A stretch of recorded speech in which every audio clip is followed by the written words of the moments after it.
Subject of tonight's Vegas Lost, our continuing look at how crime affects kids in our area. Here's News 3's John Trainer.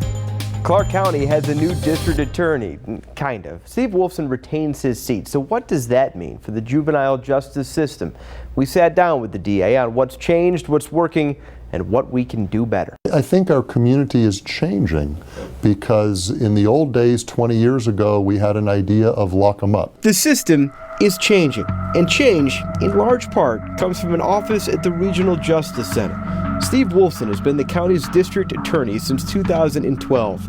The year before he took over, there were more than 10,000 juvenile filings in Clark County, charges against minors.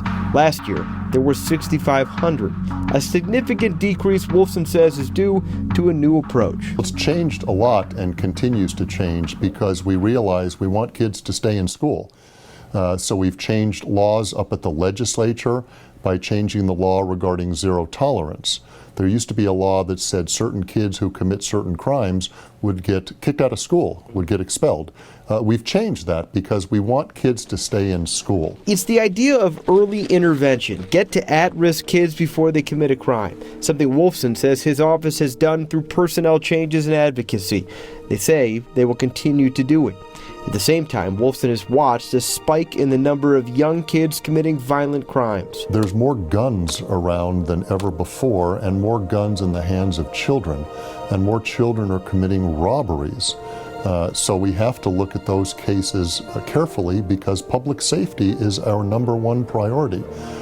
If the kid can be treated, sure, we'll seek treatment, but some of these kids commit violent crimes and they have to enter into the system. Which brings us to a problem. There are no numbers. Programs are being established to help rehabilitate kids. The DA's office is rethinking which cases will get pushed to the adult system, which kids will go to prison. But there's no way to tell if it's working. There's a system to track adult criminals.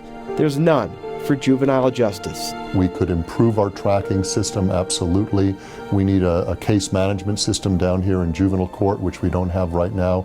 We're getting a brand new case management system in the DA's office in a couple of months, which will aid us in the tracking of adults and the different departments talking to each other. We could use that kind of case management system down here in juvenile. We ended our conversation asking the DA what he thought the system would look like in 5 years. He told us no one wants kids in this system at all. So they can keep the programs in place, keep kids in school. Everyone will benefit. John Trainer, News 3.